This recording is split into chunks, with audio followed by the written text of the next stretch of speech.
तीनों हजरात, इसराइली रिवायत के मुताबिक मालिकुल मौत से अल्लाह ताला ने एक दिलचस्प सवाल किया कि ए इजराइल, क्या कभी आपको किसी शख्स की रूह कब्ज करते वक्त तकलीफ महसूस हुई या किसी पर तरस आया है? तो रूह कब्ज करने वाले फरिश्ते हजरत इजराइल अलैहिस्सलाम ने जवाब दिया कि जी हाँ, दो लोग ऐसे थे जिनकी रूह कब्ज करते वक्त मुझे उन पर बहुत ज्यादा तरस आया और उन पर रहम आया, लेकिन ए अल्लाह, आपका हुक्म था कि उनकी रूह कब्ज कर लो। अल्लाह ने फिर पूछा कि बताओ वो दो लोग कौन थे जिन पर आपको तरस आया। नाजरीन, आज का ये वाकया तफसीर की किताब से लिया गया है। आपको बताते हैं कि ये दो आदमी कौन थे कि जिन पर मौत के फरिश्ते को भी तरस आ गया। ये अजीब वाकया यूं बयान किया जाता है कि समंदर में एक जहाज निहायत सुकून के साथ अपनी मंजिल की तरफ रवाना था और मुसाफिर भी पुरसकून थे। इन मुसाफिरों में एक ऐसी औरत भी मौजूद थी जिसके यहाँ बच्चे की पैदाइश होने वाली थी। चारों तरफ दूर दूर तक जमीन नजर नहीं आ रही थी। पुरसकून समंदर की लहरें आहिस्ता आहिस्ता तेज होती जा रही थी और साथ ही हवा भी तेज होती जा रही थी। वक्त गुजरने के साथ साथ समंदर की लहरों और हवा में काफी तेजी आ गई और मुसाफिरों से भरा ये जहाज डोलने लगा। मुसाफिरों में बेचैनी की कैफियत बढ़ती जा रही थी। देखते ही देखते ये लहरें एक सख्त तूफान में तब्दील हो गई और जहाज उन लहरों से टकरा टकरा कर अलग अलग टुकड़ों में तकसीम हो गया। कुछ लोग पानी में गिर गए और कुछ उन टुकड़ों के ऊपर पड़े अपनी जान बचाने की कोशिशों में मसरूफ थे। वो औरत जिसके यहाँ बच्चे की पैदाइश होने वाली थी, वो भी एक तख्ते के ऊपर बेहोश पड़ी थी और तख्ता लहरों के रहमो करम पर एक सिमत बहता हुआ जा रहा था। इसी बेहोशी की हालत में उस औरत के यहाँ बच्चे की पैदाइश हुई। बच्चे की पैदाइश के फौरन बाद अल्लाह की तरफ से मलकुल मौत को हुक्म हुआ कि इस औरत की रूह कब्ज कर ली जाए। मालिकुल मौत ने फौरन उसकी रूह कब्ज कर ली, जबकि बच्चा उस तख्ते पर इसी तरह पड़ा रहा।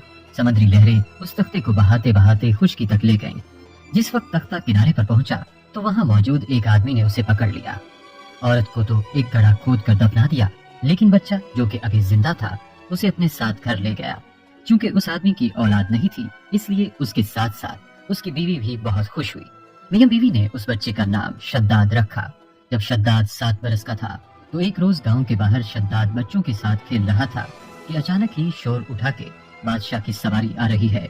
ये सुनते ही सारे बच्चे बादशाह के डर से भाग गए, लेकिन शद्दाद करीब के एक टीले में छुपकर बादशाह की सवारी और शाही लश्कर का नजारा देखने लगा।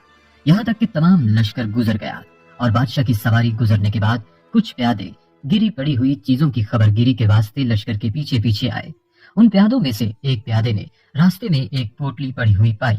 उसने जब पोटली को खोल कर देखा तो उसमें एक सुरमेदानी थी। वो प्यादा अपने साथियों से बोला, मैंने सुरमा पाया है, अगर तुम्हारी इजाजत हो तो मैं इसे अपनी आंखों में लगाऊं, क्योंकि मेरी बिनाई कुछ कमजोर हो गई है, शायद इससे कुछ फायदा हो जाए। उसके साथियों ने जवाब दिया, बगैर आजमाए हुए आंखों में हरगिज मत लगाना, कहीं बजाय फायदे के नुकसान ना हो जाए, पहले किसी और की आंखों में लगा कर देख। ये सुनकर प्यादे ने इधर उधर देखा तो उसे शद्दाद एक टीले की ओट में खड़ा नजर आया। प्यादे ने उसे बड़े प्यार से बुलाया और कहा, आ बेटा, हम तेरी आंखों में सुरमा लगा दें ताकि तेरी आंखें अच्छी लगें। शद्दाद ने प्यादे से सुरमेदानी और सलाई लेकर अपनी आंखों में सुरमा लगाया। सुरमा लगाते ही शद्दाद के 14 तबक रोशन हो गए और उसे जमीन के अंदर छुपे हुए तमाम खजाने बिल्कुल उसी तरह से नजर आने लगे जैसे साफ शफाफ पानी में चीजें नजर आती हैं। शद्दाद हद से ज्यादा चालाक तो था ही, लिहाजा अपनी चालाकी और अक्लमंदी से चिल्लाया, ऐ खाना खराब जालिमो, तुमने मेरी आंखें फोड़ दी। हाय, मैं अंधा हो गया, ये मेरी आंख में कैसा जहर लगवा दिया। हाय, अब मैं बादशाह के पास जाकर फरियाद करूंगा और तुमको सजा दिलवाऊंगा। फयादों ने जो ये सुना तो मारे खौफ के सुरमा वहीं छोड़कर भाग खड़े हुए और शद्दाद अपनी चालाकी और प्यादों की बुजदली पर खूब हंसा और सुरमा दानी लेकर अपने घर आ गया और अपने बाप से सारा वाकया बयान कर दिया। उसका बाप अपने बेटे की होशियारी से बहुत खुश हुआ और बोला, रात को जब सब लोग सो जाएंगे तो हम अपने भरोसे के मजदूरों के साथ फावड़े वगैरह लेकर चलेंगे और जहां भी तुझको खजाना नजर आएगा हम वहां से खोद कर निकाल लेंगे और अपने गधों और खच्चरों पर लाद कर खजाना ले आएंगे। इस तरह शद्दाद ने बहुत सा मालो दौलत और जवाहर इकट्ठे कर लिए और सब गांव वालों को आए दिन दावतें कर करके अपना हमदर्द और रफीक बना लिया था। कुछ अरसे बाद शद्दाद ने इस गांव के सरदार को कत्ल करके उसकी जगह पर खुद सरदार बन बैठा। होते होते ये खबर दूसरे हाकिमों और फौजदारों को पहुंची तो उन्होंने शद्दाद को सजा देने का इरादा किया। इससे पहले कि वो कुछ कर गुजरते, शद्दाद ने भी अपनी एक फौज तैयार कर ली और उन हाकिमों फौजदारों से मुकाबला किया और अपनी जहानत और बहादुरी से सब हाकिमों को एक एक करके हलाक कर दिया। और इस तरह से बढ़ते बढ़ते शद्दाद बादशाह बन गया। शद्दाद ने बेपनाह खजाने जमा कर लिए थे। अपनी ताकत और बेहतरीन हिकमत अमली के जरिए शद्दाद ने अपनी सल्तनत को कमाले अरूज बख्शा था। बेपनाह खजानों और मालो दौलत, वसीओ अरीज सल्तनत, अजीम शान लाओ लश्कर और अपनी जहानत और ताकत की वजह से शद्दाद अब गरूर और तकब्बुर में मुब्तला हो गया था और उसने दावा खुदाई कर डाला। आलिमों और वाजों या उस वक्त के नबियों ने उस मलऊन को हक ताला के खौफ और उसकी इबादत की तरफ रग़बत दिलाने की बहुत कोशिश की, लेकिन शद्दाद का कहना था कि दौलत, हुकूमत, जाओ सरबत, इज्जत और शोहरत और हशमत सब कुछ मेरे पास मौजूद है, तो मुझे क्या जरूरत है कि मैं किसी खुदा की इताअत करूं। आलिमों ने समझाया कि ये सब मुल्क और दौलत पानी है और अल्लाह ताला की इबादत और इताअत करोगे तो वो तुम्हें जन्नत अता करेंगे जो इस दुनिया से करोड़ दर्जे बेहतर होगी।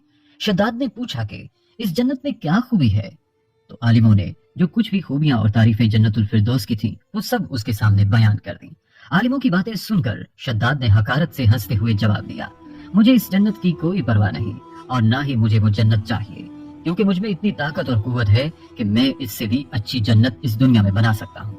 लिहाजा तमाम आलिमों और वाजों को दिखलाने की खातिर शद्दाद ने अपनी जन्नत बनाने का फैसला किया। सबसे पहले उसने अपने मोतबर सरदारों में से 100 आदमियों का इंतखाब करके उन्हें जन्नत बनाने के लिए निगरान मुकर्रर किया और हर एक सरदार के साथ हजार हजार आदमी मुतय्यन किए। जमीन में दफन तमाम खजाने निकलवाए गए और मादनों से सोना चांदी निकलवा कर उनकी ईंटें तैयार करवाई और कोहे अदन से मुतसिल एक शहर मुरब्बा की शक्ल में 10 कोस लंबा, 10 कोस चौड़ा और 40 कोस ऊंचा मकाम बनाने का हुक्म दिया। इस शहर की बुनियादें इस कदर खोदी गईं कि पानी के करीब जा पहुंची और फिर इन बुनियादों को संगे सुलेमानी से भरवाया गया। जब बुनियादें जमीन के बराबर हो गईं, तो इस पर सोने और अशरफियों की ईंटों से दीवारें चुननी शुरू की गईं। इन दीवारों की बुलंदी इस कदर ज्यादा थी कि जब आफताब तलू होता था तो इसकी चमक से दीवारों की रोशनी पर निगाह नहीं ठहरती थी। शहर की चहार दीवारी के अंदर हजार हजार महल तैयार किए गए और हर महल 1000 सतूनों का और हर सतून जवाहरात से जड़ा हुआ था और शहर के दरमियान में एक नहर बनाई गई और हर मकान में हौज बनवाए गए और शहर के हर मकान तक एक एक नहर पहुंचाई गई। हौजों के फर्श पर याकूत, जमरद, मरजान और नीलम की तहें बिछाई गईं और उनके किनारों पर दरख्त लगाए गए जिनकी जड़ें सोने की और शाखें और पत्ते जमुर्द के और फूलों फल उनके मोती और याकूत के और दीगर जवाहरात के बनवाकर लटकाए गए। मकानों की दीवारों पर जाफरान और अंबर से गुलकारी की गई और याकूतों दीगर जवाहरात खूबसूरत खुश आवाज जानवर बनवाकर दरख्तों पर बिठाए गए और हर दरख्त के पास एक पहरेदार को तैनात किया गया। जब इस अंदाज का शहर बनकर तैयार हुआ तो हुक्म दिया कि सारे शहर में कालीन और फर्श पर रेशमी ज़रफ़त बिछा दिए जाएं और सब मकानों में तरतीब से सोने चांदी के बर्तन चिनवा दिए गए और हौजों में दूध, शराब, शहद और शरबत अनवाओ अक़साम के जारी करा दिए गए।